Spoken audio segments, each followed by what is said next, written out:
Today we are looking at the 2022 7-seater RENAULT TRIBER 1.0 dynamic. On my last video, people were asking questions about the bumps, the nyash and the trof at the end of the video.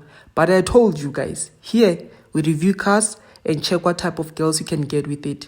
So you're still going to see a lot of nyash from my videos. I will only stop the day Siya Kolisi start brushing those beard of his because it looks like pubic hair yabanyana bako Pimville. By the way, welcome to Cars and Buns. My name is Dumi Cooper.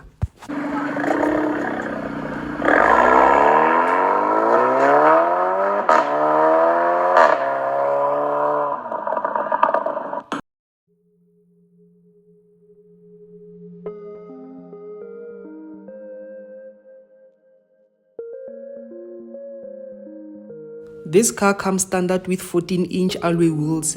The wheels looks too small for the car though. However, this beautiful shiny chrome mirrors looks good on the car. The side profile is not that long with a length of 3,990 millimeters and the height of 1,662 millimeters with the ground clearance of 182 millimeters. Please keep in mind that this car is in the MVP segment. Back is nice and simple with the huge RENAULT logo and the TRIBER name. Comes standard with a reverse camera. And here's the tricky part. When you open the boot with all the seats up, this is what you get. 84 liters of space. But when the seats are folded, you get 625 liters of boot space.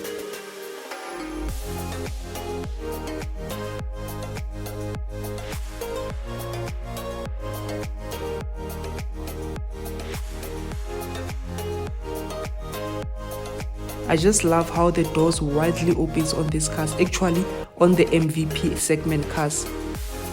There is enough room for the back passengers and also the passengers get an armrest and 12-volt socket. I don't know what they do with the 12-volt socket at the back. Lastly, the visibility is not that bad when you're sitting at the back. You can also adjust the second row seats to create more space for the back passengers and still have enough leg room for the second row back passengers.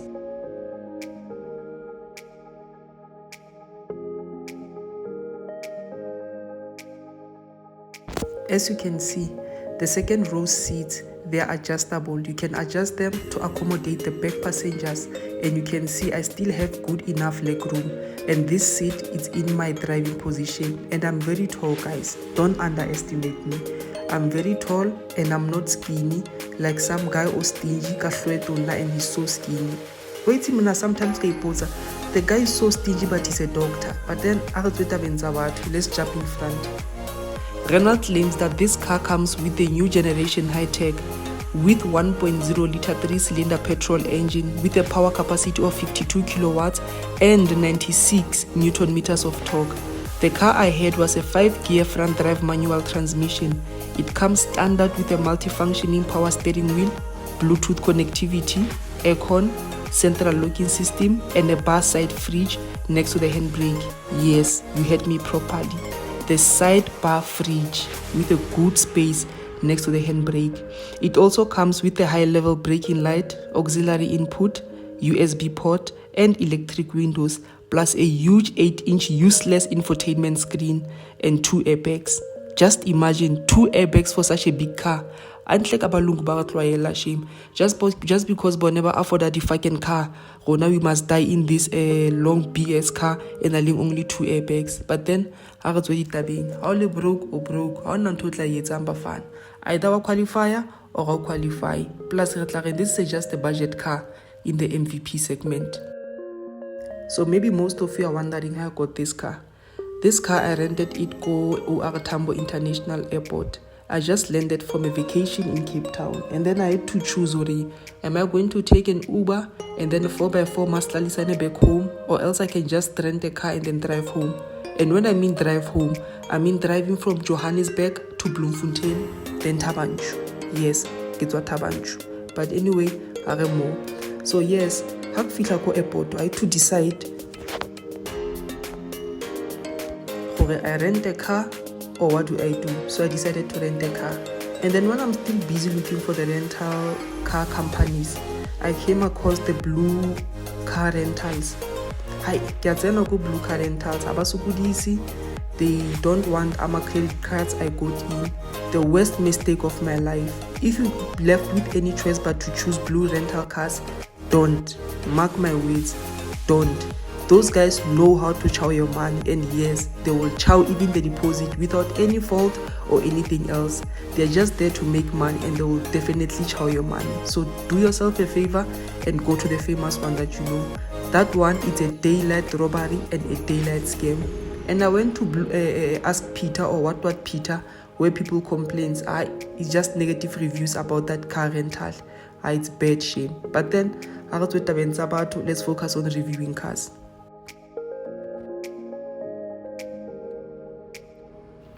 So here I'm checking the aircon and it's working properly. And then I see this lighting in a spaceship or something. And even the hazard thing is awkward.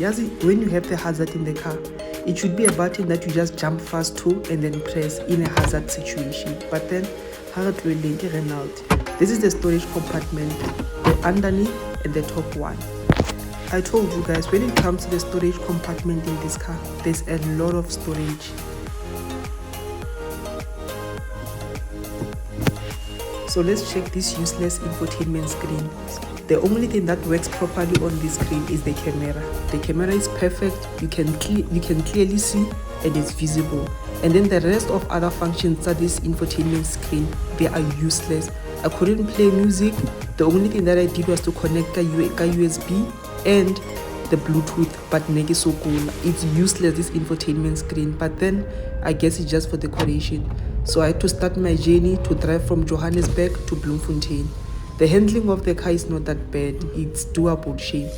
But the most annoying thing about this car is that you cannot start the car and if the doors are locked. So if you are inside and then you lock the doors, the car will not start. You have to unlock the doors and then start the car. So I just wanted to make you guys hear the noise that this engine makes. When you just put the accelerator down, boom, it's like madala wa mlungu oshorenki TB. But then so here I didn't properly close the boot. So it was just giving me those noisy signs for me to go and close the boot. Then boot. But there's a story that I need to tell you guys. So I arrived at the garage there.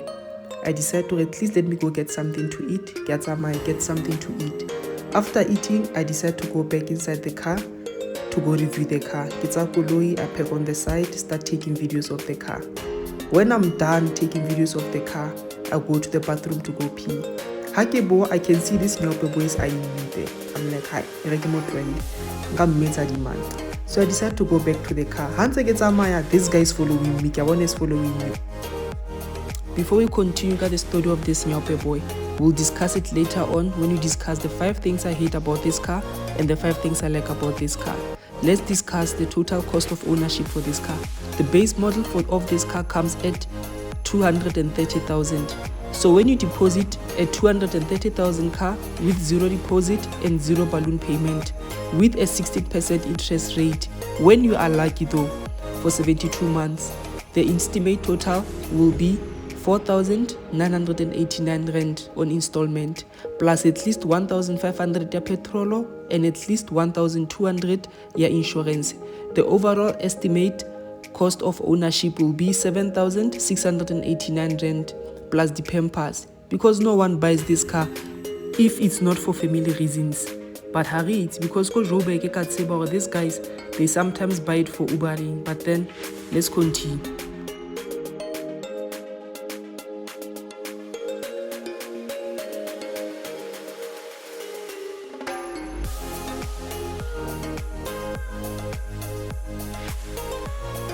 Now let's look at the 5 things I like about this car and the 5 things I don't like about this car.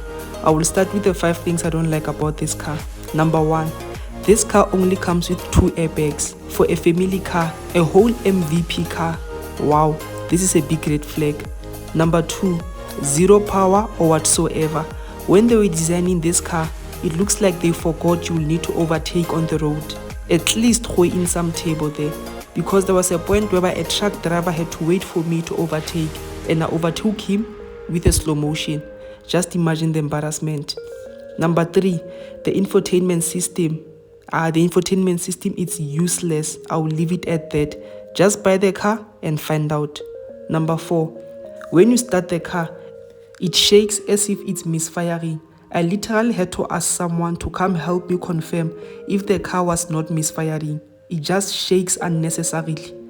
The last one, you can't start the car if it's locked. You need to unlock it first and then you start it.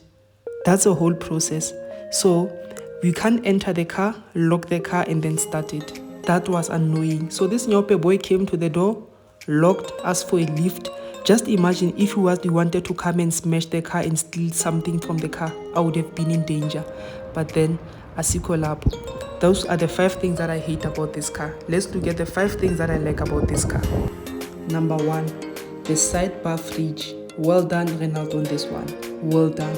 This was thoughtful of you guys and innovative of you guys to put that fridge on the left side just next to the handbrake. It is useful. Well done and thank you, Renault. Number 2, the space. The car is very spacious and user-friendly, especially the back seat. You don't need to book the lodges anymore. You can just get in the back seat and then chow girls of different sizes, all of them in the back. You have enough space. Number 3, good and enough storage compartment and bottle spaces. We spoke about this one. There's enough space in this car. Number 4, the boot space. The boot space is more than enough, especially for long trips, but after all, this is an MVP car, so the space is enough. Number 5 and the last one, it is very high and it gives an SUV vibes rather than an MVP. You can still have a family and a side chick with this car. User friendly. Thank you for watching this video. Don't forget to like, share and subscribe for the realest car reviews that you can find on the internet.